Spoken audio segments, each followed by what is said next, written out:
Greetings, Kitchen Sink family members. How are you? How are we? This is Clarissa Ranganai here, my Ranganai. Trusting I find you all well. Today we continue to navigate life after 60. Like I said, we will be going through this series. Today we are focusing on financial security. And you cannot talk about financial security without talking about financial literacy, in my opinion. I'm not a fundi on these things, but life has taught me some of the lessons that I'm willing to share with Kitchen Sink family members. And what I have observed in life is that there are some people who are good money managers by personality. They just pay attention, to detail. They're just gifted like that. Thank God if you are one of those. I can tell you the truth, I'm not one of those. And I have met some people who are good money managers, because they went through formal structured training, like, a bookkeeper training, an accountant training, a financier training, things like that. And eventually in life, you become that as well. This is, when learning has effectively taken, place, you become what you have been taught. And I've seen people that are very good at what they were taught about in life. I don't happen to be one of those. And then I've also seen some people who are good money managers by experience. And I probably fall under this category by and large. But I'm thinking of small money players, as always. Small money player, somebody who grew up maybe with a mother or a father, who had a little corner store, and after school you spend a few hours in the store helping your parents, and without you realizing, some training took place as life was happening around you. To such an extent that if somebody asked you later on in life whether you are a good money manager or your perspective, your take on money management, you may not make reference to that life experience.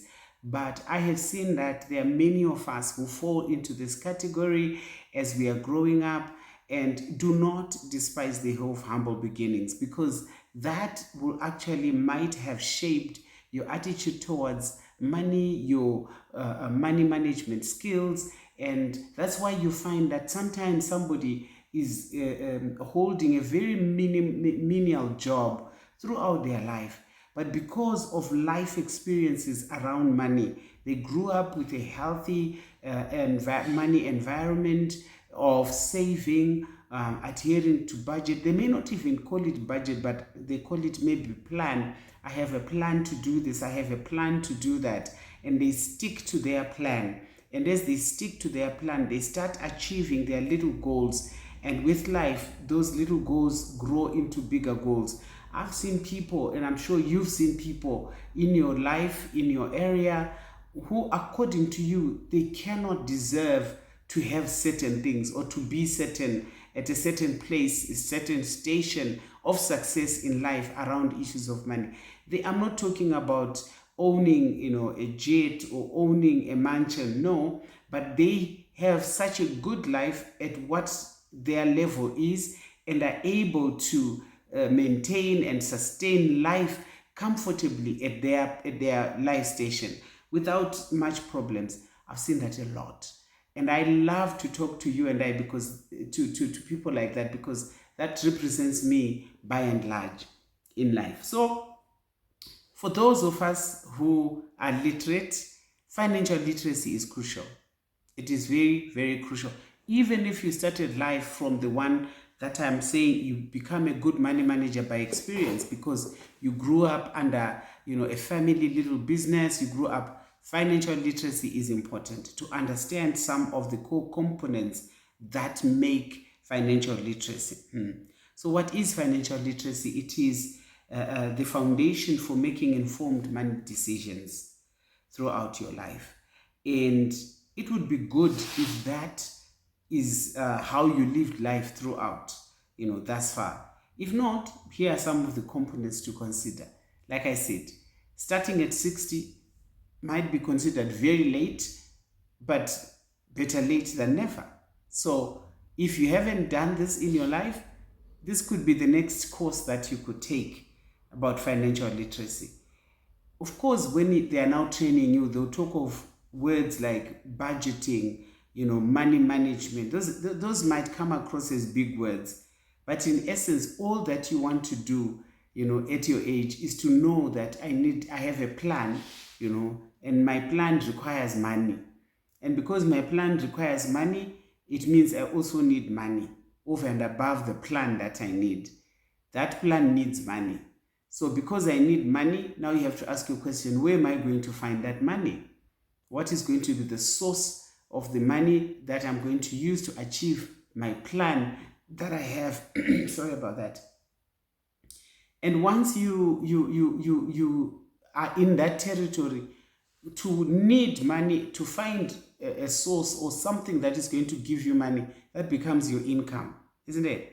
And then for the plan that you have, for which you're going to need money and use money to achieve your plan, that becomes your expenses. Just simple language like that helps you and me to not be afraid of learning about financial literacy. And while we are at it, we understand, the last time when I, had my plan to do whatever project I wanted to do, I used all of my money. And I had a bit of a crisis when I fell sick, or when my loved one fell sick.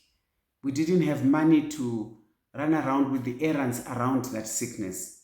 What does that tell you financially? It means the next time you are looking at your finances, you need to set aside money for emergencies, so that in times of crisis, you have somewhere to start. You may not be the one to afford all that has to happen around sickness, but you can start from somewhere. That is very, very important. In essence, as an elderly person, someone who's growing older, someone who's maturing, you're over the age of 40, 50, you're like 60 like me and beyond, you want to be able to have a plan. That plan will most likely need to have some finances. And where are you going to find that money to finance that plan that you have? That becomes your source of income. And when you have that income, which is money in your hands to do whatever you want to do, then you want also to make sure that you also have some kind of money aside in case there will be an emergency. Very important. What is really, really also crucial as someone who's growing older is, how are you going to fund your plans, the plans that you have? How are you going to do it? What is going to be the source of your money? That is the crux of the matter when you are growing old. Because most likely you might be working, but you're approaching retirement, or you've already retired. So how are you going to fund those plans as you're growing older? These are things that you must have done and prepared for before you get to the age of 60. So I'm talking to you, 40-year-old, 50-year-old. What savings are you doing to finance your retirement? Have you ever thought that one day you're going to stop working and you have to have some kind of passive income that will come your way to ensure that your retirement is safe, your retirement is secure, and it is peaceful financially? And when we begin to do that, that's what will ensure that as you're growing older, there's financial security in your life. Without a passive, steady, secure income, life will be, lived in ups and downs, because some days you have something, some days you don't have. You're at the mercy of well-wishers in your life. It's not a very healthy place to be, but sometimes we find ourselves there. So planning for your money, having little plans that you have for yourself are very important. One thing that I have realized is there are certain things that you can never say, because I'm old now, I want to stop saving. I may not save in thousands or millions, but definitely in double digits or 3 digits amount of money I save. And I always tell people that money comes in handy sometimes when I need extra dollars in my life as a 60-year-old. It's very important. So don't worry about saving, loads of money, because you may not have the loads of money. But whatever you have, if you are done with doing whatever is important with the money that you have, the little that remains, try and put it aside safely somewhere, so that on a rainy day, which does come, you have somewhere to start in life. I'm not talking here about huge monetary investments. in your old age. No, I'm just talking domestic income, domestic, finances. You will find that if you live on $300, for example, 1 month you might use all of it, and the next month you may not use all of it. You remain with $50. Save that $50, and the next time you have a $20, save it. The next time you have maybe $10 remaining, save it. Why am I saving little monies in my old age? Because there will always be something that will pop up for which you need some money.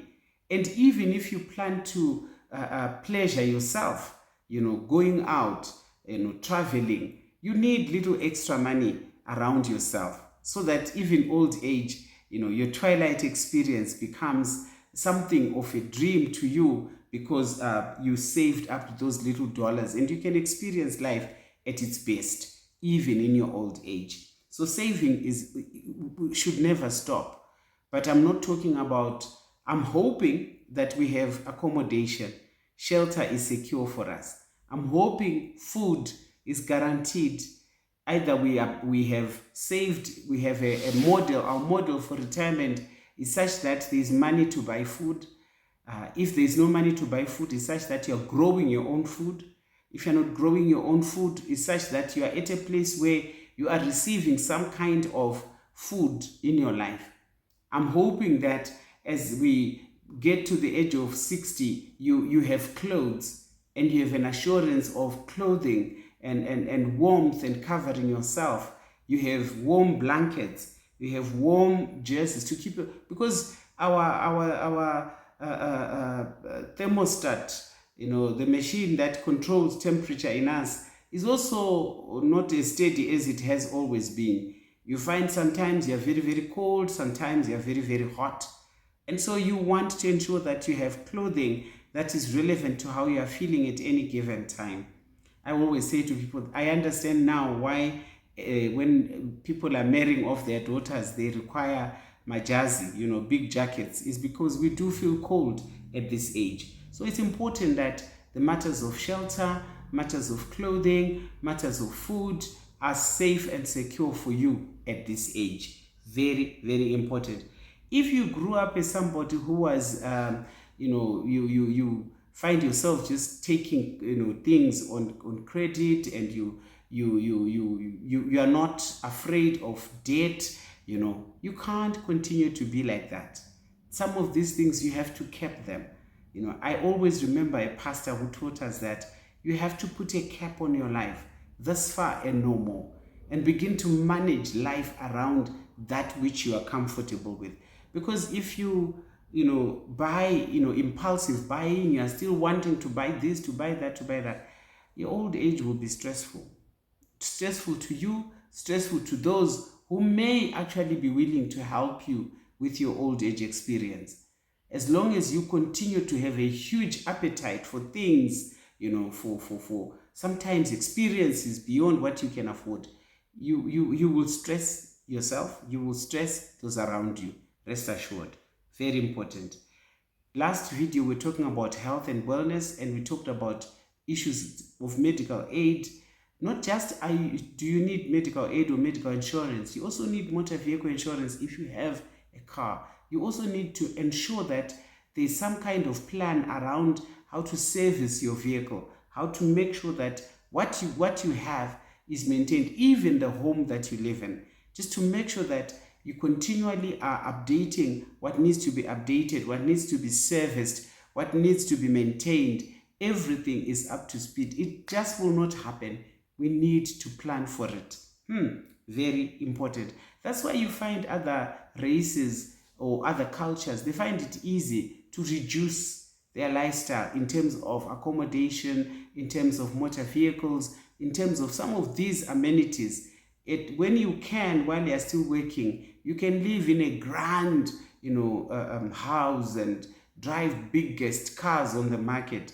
But as you grow older, if you are able to reduce those things, they will help you to manage and to sustain life. So you are reviewing your retirement income continuously. And like I said, little savings here and there will help. Also, I implied manage the spending habits. Don't just be continuing to buy and take things on credit and you are retired.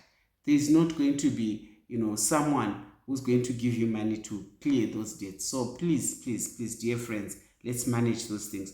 Also, I told you, understand issues around medical aid, understand issues around your own health and wellness becomes very, very important.